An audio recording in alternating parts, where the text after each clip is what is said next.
परमेश्वर का स्तुति हो। परमेश्वर का बहुमूल्य नाम से, मधुर नाम से आप सभी लोगों को जीसस डिसाइपल तरफ से मैं स्वागत करता हूँ।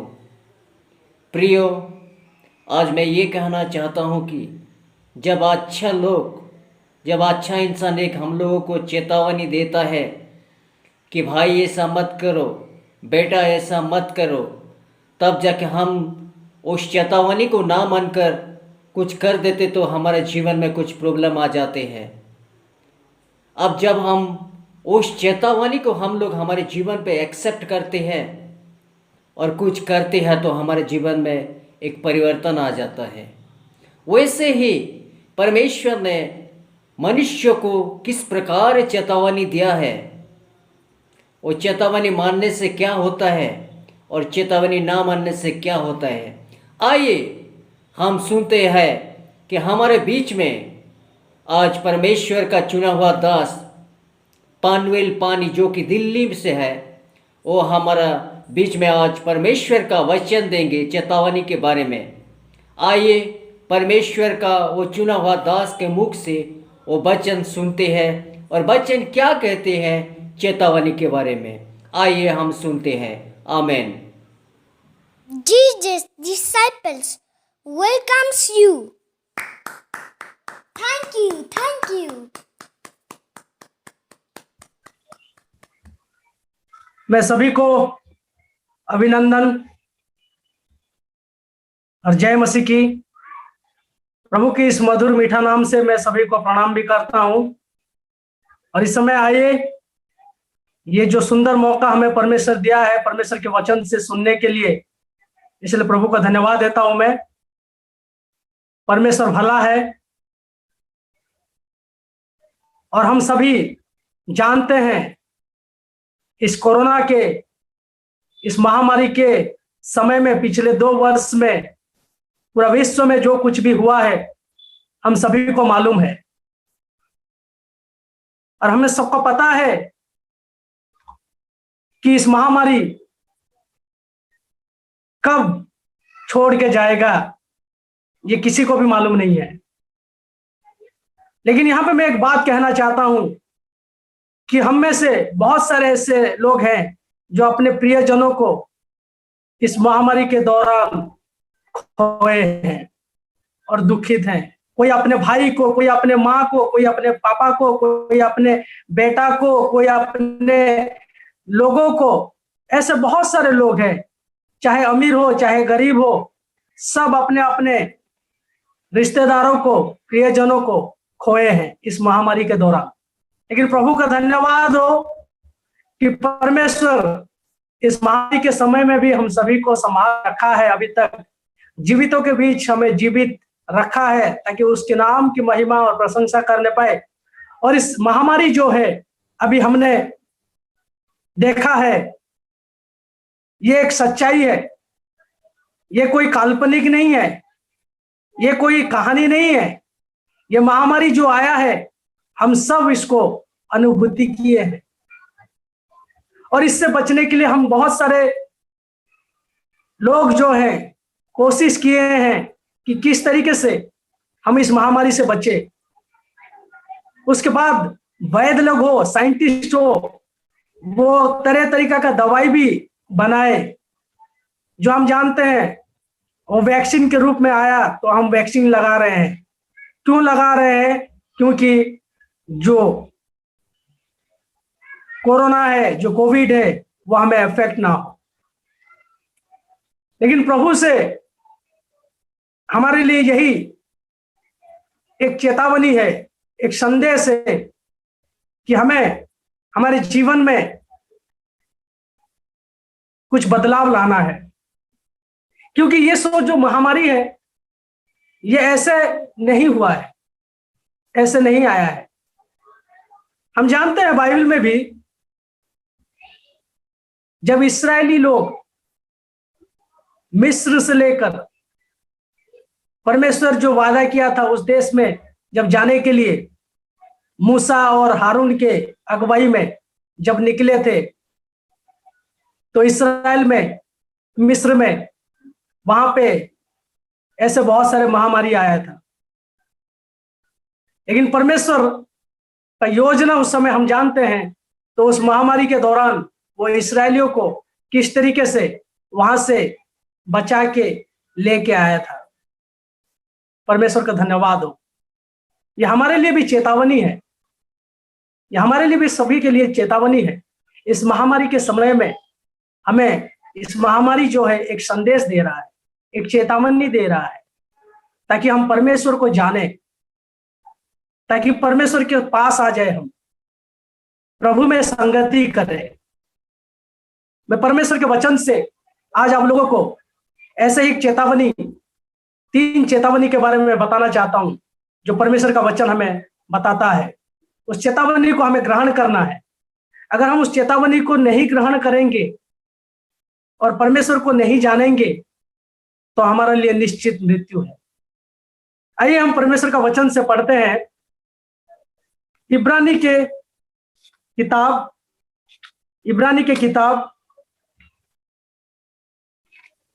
9:27। इब्रानी का किताब 9:27। इब्रानी की किताब उसका 9:27 बाइबल में ऐसा लिखा है। इब्रानी का 9:27 में, और जैसे मनुष्य के लिए एक बार मरना और उसके बाद न्याय का होना नियुक्त है, वैसे ही मसीह भी बहुते के पापों को उठा लेने के लिए एक बार बलिदान हुआ, और जो लोग उसकी बाट जोहते हैं उनके उद्धार के लिए दूसरी बार बिना पाप उठाए हुए दिखाई देगा। हालेलुया, आमीन। यहां पे हम जानते हैं इस वचन में जैसे लिखा है इब्रानी का 9:27 में, और जैसे ही मनुष्य के लिए एक बार मरना और उसके बाद न्याय का होना नियुक्त है। यहां पे 3 चेतावनी मैं आप लोगों को बताना चाहता हूं कि हम सबको जानना जरूरी है। यह परमेश्वर का वचन, ये 3 चेतावनी हमें इस पद से दे रहा है, और इस चेतावनी को हमें सही तरीके से ग्रहण करना है। पहला चेतावनी यह है कि इस पद में हम देखते हैं पहले भाग में, और जैसे मनुष्य के लिए एक बार मरना, मनुष्य के लिए एक बार मरना, यह पहला चेतावनी है। यह मरना या मृत्यु जो है, यह हमारे लिए पहला चेतावनी है। हम सब जानते हैं कि मृत्यु जो है, चाहे वो अमीर हो, चाहे वो गरीब हो, चाहे वो छोटा हो, बड़ा हो, कोई भी हो, बिना बताए आता है। जब जन्म हुआ है इस पृथ्वी पे हमारा, तो मरना भी जरूरी है। मरना भी जरूरी है, क्योंकि परमेश्वर का वचन कहता है कि जैसे ही मनुष्य के लिए एक बार मरना, मतलब डेथ इज श्योर, मरना जरूरी है। क्योंकि परमेश्वर का वचन यही कहता है, क्योंकि हम मिट्टी से बनाए गए हैं और हम मिट्टी में दोबारा मिल जाएंगे।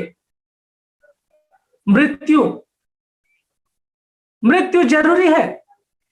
तो इस चेतावनी को हमें जानना जरूरी है कि जब हम इस जीवित है, जब इस संसार में हम जीवन, हमारे अंदर लाइफ है, तो हमारा जो लाइफ कितने साल तक हम जिंदा रहेंगे हमें कुछ मालूम नहीं है। कल क्या होगा हमारे जीवन में कुछ मालूम नहीं है। कल के बारे में छोड़िए, अगले पल में क्या होने वाला है हमारे जीवन में हमें मालूम नहीं है, लेकिन परमेश्वर जानता है। डेथ इज श्योर, मरना जरूरी है, क्योंकि यह परमेश्वर ने ही बनाया है।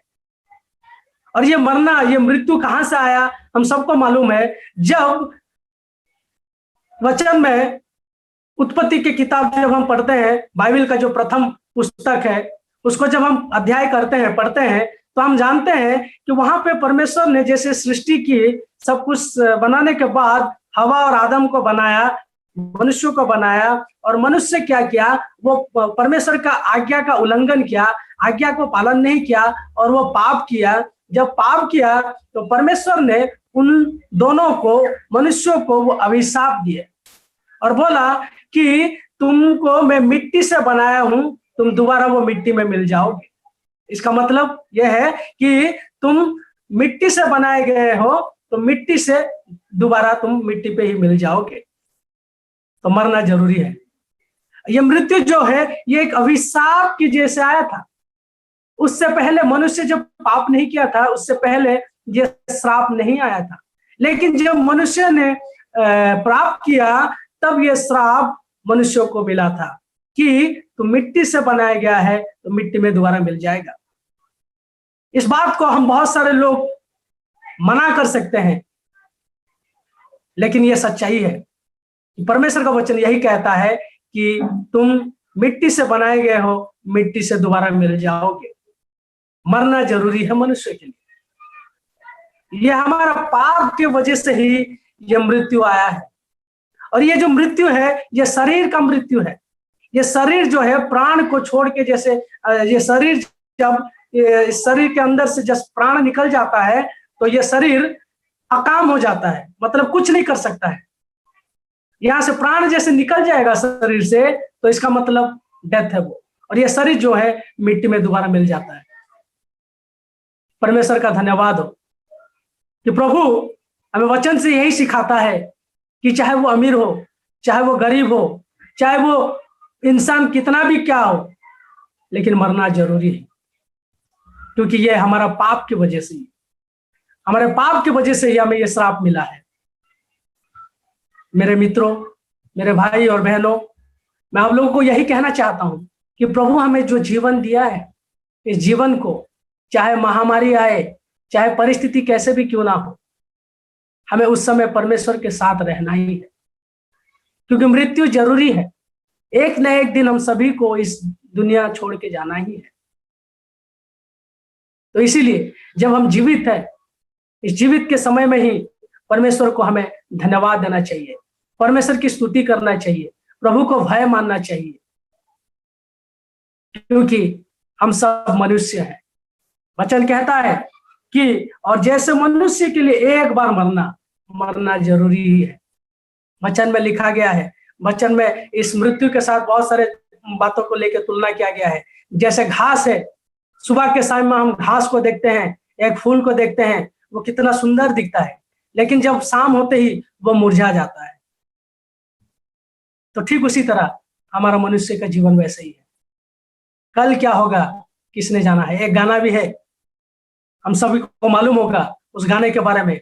किसी गायक ने, किसी संगीतकार ने इस गाना को लिखा था, बहुत अच्छा गाना है। कल क्या होगा किसी ने जाना, कल क्या होगा किसने जाना है, आज इसी को दिल तू दे दे। हम किसी को मालूम नहीं है कल क्या होने वाला है हमारे जीवन में, लेकिन आज परमेश्वर को हमें दिल देना है, आज प्रभु के पास हमें आना है। क्योंकि मनुष्य का जीवन जो है एक पानी के बुलबुले के समान है। मेरे मित्रों, ये वचन से हमें चेतावनी है। पहला चेतावनी यही था कि मरना जरूरी है। हम खा पी के, अच्छे से खा पी के, फल फ्रूट्स, विटामिन सब कुछ खाएंगे, फिर भी मुश्किल से कितना साल, 40 साल, 50 साल, 60 साल, 80 साल या 100 साल तक भी जिंदा रह सकते हैं। लेकिन फिर भी जितना भी हम विटामिन खाएंगे, जितना भी एक्सरसाइज करेंगे, जितना भी जिम जाएंगे, बॉडी बनाएंगे, जितना भी कर ले, लेकिन परमेश्वर जो नियुक्त किया है कि मनुष्य के लिए एक बार मरना है तो मरना ही है। चाहे आप कितना भी फिट क्यों ना हो, मरना ही है। तो इसीलिए परमेश्वर का वचन यही कहता है कि आज यीशु को दिल तू दे दे। किसी संगीतकार ने ये जो गाना लिखा है बहुत अच्छा लगता है कि कल क्या होने वाला है हम किसी को मालूम नहीं है, लेकिन आज यीशु को दिल तू दे दे। हमें परमेश्वर को दिल देना है। दूसरा चेतावनी यही है कि और जैसे मनुष्य के लिए एक बार मरना, ये तो पहला चेतावनी था। उसके बाद दूसरा चेतावनी यही है कि उसके बाद लिखा है और उसके बाद न्याय का होना नियुक्त। उसके बाद न्याय होगा। पहला चेतावनी यह है कि मरना जरूरी है। हम सभी को मरना ही है, मृत्यु है ही। उसके बाद जो है दूसरा चेतावनी यही है कि मरने के बाद न्याय होना जरूरी है। ये वचन कह रहा है, मैं नहीं कह रहा हूं, ये वचन कह रहा है कि और उसके बाद न्याय का होना नियुक्त है। हम सब जानते हैं न्याय का मतलब क्या है। जब कोई इंसान इस जगत में, कोई आदमी या कोई मनुष्य जब वो कुछ गलत करता है, कुछ ऐसे काम करता है जिसके वजह से उसको कोर्ट या कचहरी में जाना पड़ता है, तो वहां पे उस कोर्ट कचहरी में क्या होता है, वो न्याय पाने के लिए जाता है। तो जब न्याय पाने के लिए जाता है, वहां पे हम सभी को मालूम है कि कोर्ट में क्या होता है कि जज बैठा रहेगा और जो वकील है वो वकील क्या करेगा, वो जो जिसके तरफ से, जिसने ये गुनाह किया है या नहीं भी किया है, उसके तरफ से वो वकील क्या करेगा, वो जज के सामने वो अपील करेगा बचाने के लिए कि ये जो है गलत काम नहीं किया है, चाहे वो मर्डर कर दिया हो, चाहे और कुछ भी किया हो, लेकिन वो वकील क्या करेगा, उसको बचाने के लिए, उस गुनहगार को बचाने के लिए जज के सामने वो पेशी करेगा और उस वहां पे वो क्या करेगा, जज को बोलेगा कि ये गुनहगार नहीं है, इसको सजा मत दो। और वहां पे क्या होता है कि कई बार क्या होता है कि कितने सारे गुनाह करने के बाद, कितने सारे क्राइम करने के बाद भी, इस संसार के हिसाब से मैं बता रहा हूं कि क्या होता है कि जैसे हम घूस खिला देते हैं, चाहे वकील को हो या चाहे जज को हो, तो वो क्या करता है, केस को रफा दफा कर देता है, उस केस को वो रफा दफा कर देता है। वो गुनाह करता है, वो गुनाह करने वाला वो गुनाह करता है, गुनाह करके वो क्या होता है, वो फिर छूट जाता है, क्योंकि उसने घूस खिलाया है, इसलिए वो जज जो है उसको छोड़ दिया, सजा नहीं दिया। ये तो सांसारिक है। लेकिन मेरे मित्रों और मेरे भाई और बहनों, मैं एक बात कहना चाहता हूं, वचन में लिखा है, और जैसे मनुष्य के लिए एक बार मरना, उसके बाद न्याय होना नियुक्त है। जब न्याय होगा, जब हमारा न्याय होगा, ये तो जागतिक न्याय के बारे में बता रहा था कि हम घूस खिला के चाहे जज को या वकील को हम खरीद सकते हैं और उस गुनाह से बच सकते हैं, बड़ी रिहाई हो सकते हैं। लेकिन जब हम मरने के बाद, जब हम परमेश्वर की उपस्थिति में जाएंगे, उसके सामने खड़े होंगे, और उस समय जब न्याय होगा, वो प्रभु, वो राजाओं का राजा जब वो न्याय करेगा, उसको आप चाहे कितना भी घूस खिलाए, चाहे कितना भी आप उसको बताए, वो न्याय करता कभी भी पक्षपात नहीं करेगा। हम जो कुछ भी इस धरती पे, इस जगत पे जो कुछ भी हम कर रहे हैं, सब कुछ वो रिकॉर्डिंग हो रहा है। वो परमेश्वर का कैमरा में, वो परमेश्वर का कैमरा में, स्वर्ग में सब कुछ रिकॉर्डिंग हो रहा है। हमारा कार्यकलाप कैसे है, जन्म से लेकर अभी तक जो कुछ भी मैंने किया है या आप लोग किए हैं, सब कुछ रिकॉर्डिंग हो रहा है। और जब हम मरने के बाद, जब हम परमेश्वर की उपस्थिति में जाएंगे, उसके सिंहासन के सम्मुख जाएंगे और वहां पे खड़े होंगे न्याय के लिए, तो परमेश्वर हमारा हर एक जो चिट्ठा है, काला चिट्ठा या जो भी किए हैं, अच्छा है बुरा है, जो कुछ भी हमने यहाँ पे किया है, सब कुछ उन्होंने रिकॉर्डिंग करके रखा है। और वो क्या करेंगे, वो हमें दिखाएंगे। वहां पे हम बोलेंगे कि प्रभु, आप ये घूस ले लो और मुझे छोड़ दीजिए, मैं ये जो गलत किया हूं इस चीज को डिलीट कर दीजिए, जो मैंने गलत काम किया है इसको हटा दीजिए, और जो मैंने अच्छा काम किया है उसी को ही दिखाइए। तो परमेश्वर पक्षपात नहीं करेगा। लेकिन मेरे मित्रों, एक बात मैं बताना चाहता हूं, जब मैं वहां पे जाऊंगा प्रभु के सामने, अगर मैं जो कुछ भी किया हूं, जो रिकॉर्डिंग हुआ है, वहां पे वो जब दिखाएंगे, वो मेरे को अकेले को नहीं दिखाएंगे, मुझे अकेले को नहीं दिखाएंगे, वो सबके सामने मेरे मम्मी पापा बैठे होंगे, मेरे भाई बहन बैठे होंगे, मेरे रिश्तेदार बैठे होंगे, मेरे दोस्त लोग बैठे होंगे, और सबके सामने वहां पे वो जब दिखाएंगे कि तूने ये काम किया है, तो तब क्या होगा कि मैं शर्म के मारे, अगर मैं अच्छा किया हूं तो प्रभु मुझे जरूर शाबाशी देंगे, अगर मैं कुछ गलत किया हूं, पाप किया हूं, तो वह पाप जब सबके सामने आएगा तो प्रभु उसके हिसाब से भी मुझे वो न्याय करेंगे। इसीलिए मेरे मित्रों, मैं यही कहना चाहता हूं आप लोगों से कि पहला चेतावनी यही है कि हमें एक न एक दिन सभी को मरना है। इसीलिए परमेश्वर के पास जब हम जीवित हैं, आज इसी को दिल दे देना है और दूसरा यह है कि न्याय होगा। और जब न्याय होगा तो न्यायकर्ता के सामने जब हम खड़े होंगे तो उस न्यायकर्ता के सामने हमें कोई भी, चाहे हम जितना भी गिड़गिड़ाए, जितना भी रोले, वो पक्षपात नहीं करेगा। वो न्यायकर्ता जो है वो किसी का पक्षपात नहीं करेगा। हमारा परमेश्वर राजाओं का राजा, वो पक्षपात नहीं करेगा। हम जैसे किए हैं उस हिसाब से वो हमें पुरस्कार देगा, उस हिसाब से वो हमें न्याय करेगा।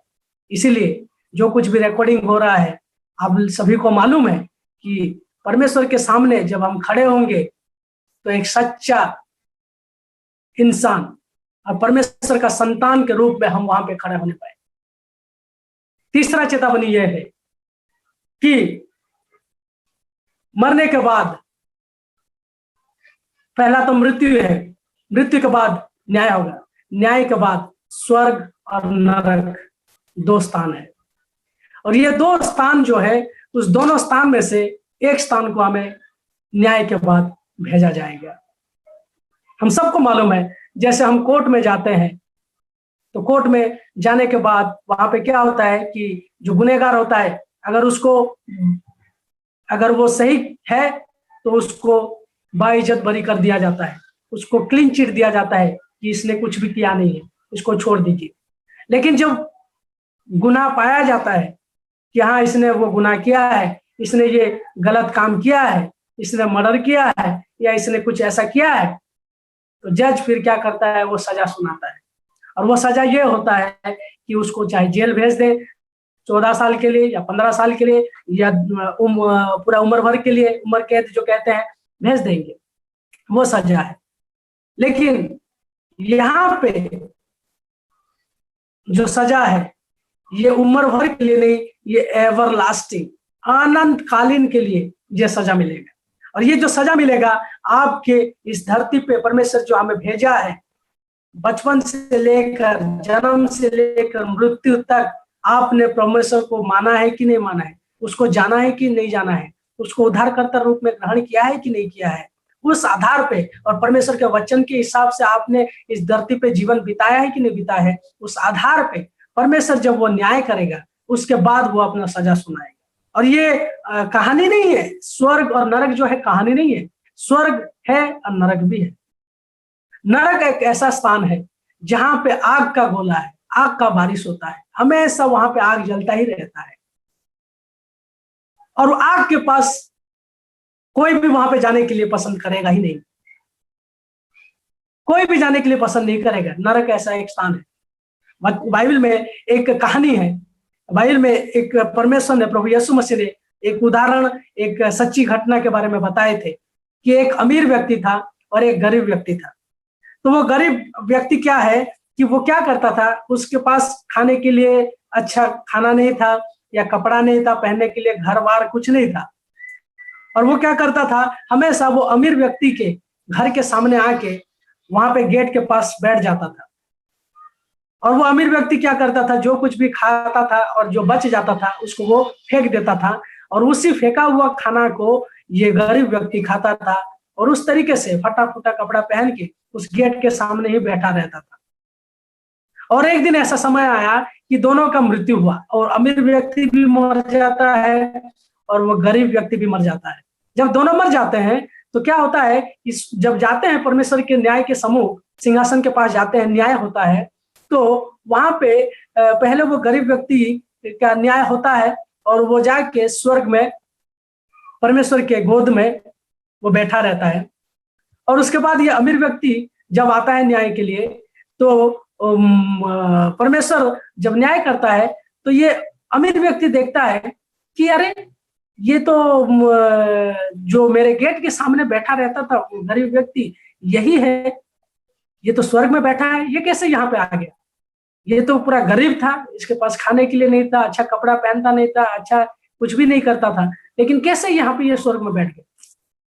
लेकिन परमेश्वर उस अमीर व्यक्ति को कहता है, तू जब धरती पे था ऐसो आराम से जिंदगी गुजार रहा था और मुझे भूल गया था, लेकिन आज तू यहाँ पे जब आया है, देख ये तेरे सामने, तेरे गेट के सामने आके बैठता था और तू जो फेंक देता था खाना, उसी खाना को ये खाता था।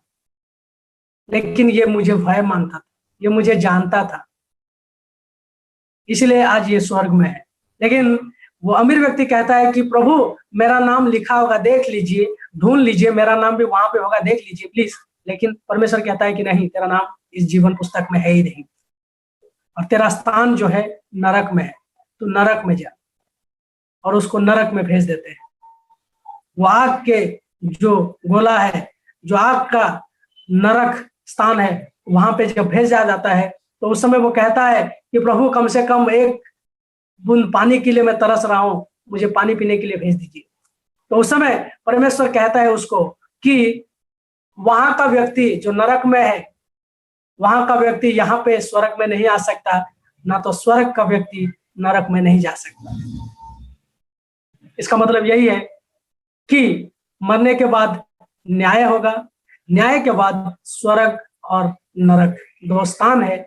उन दोनों स्थान में से आपको कौन सा स्थान जाना है, उसको आपको चयन करना है, आपको पसंद करना है। जायज सी बात है कि नरक में जाके उस आग के कुंड में कोई गिरना नहीं चाहता है, उस स्थान में जाने के लिए कोई भी पसंद नहीं करेगा। हम सबको स्वर्ग में जाने के लिए पसंद है और स्वर्ग में जाना ही है। लेकिन अगर हमें स्वर्ग में जाना ही है तो क्या हम प्रभु यीशु मसीह को अपना उद्धारकर्ता रूप में ग्रहण किए हैं? क्या परमेश्वर को हम जानते हैं? क्या प्रभु यीशु मसीह को अपने जीवन में एकमात्र उद्धारकर्ता रूप में ग्रहण किए हैं? यूहन्ना 3:16 कहता है, क्योंकि परमेश्वर ने जगत से ऐसा प्रेम रखा कि अपना एकलौता पुत्र को दे दिया, ताकि जो कोई उस पर विश्वास करे वो नाश नहीं होगा परंतु अनंत जीवन प्राप्त करेगा। मेरे मित्रों, आज ये समय है, जैसे मैंने 3 चेतावनी के बारे में बताया, कि पहला है मरना जरूरी है, चाहे वो महामारी हो, चाहे बीमारी हो, चाहे एक्सीडेंट हो, चाहे कैसे भी हो। इस सत्य से तो कोई भी छुटकारा मतलब बच नहीं सकता है, मरना ही है। उसके बाद न्याय भी होगा, उसके बाद स्वर्ग और नरक स्थान है।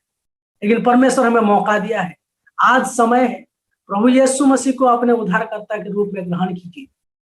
अपने उद्धारकर्ता के रूप में ग्रहण करके स्वर्ग और नरक दो स्थान है, उसमें से दो स्थान में से एक स्थान को आपको चुनना है, कौन सी जगह पे जाना है।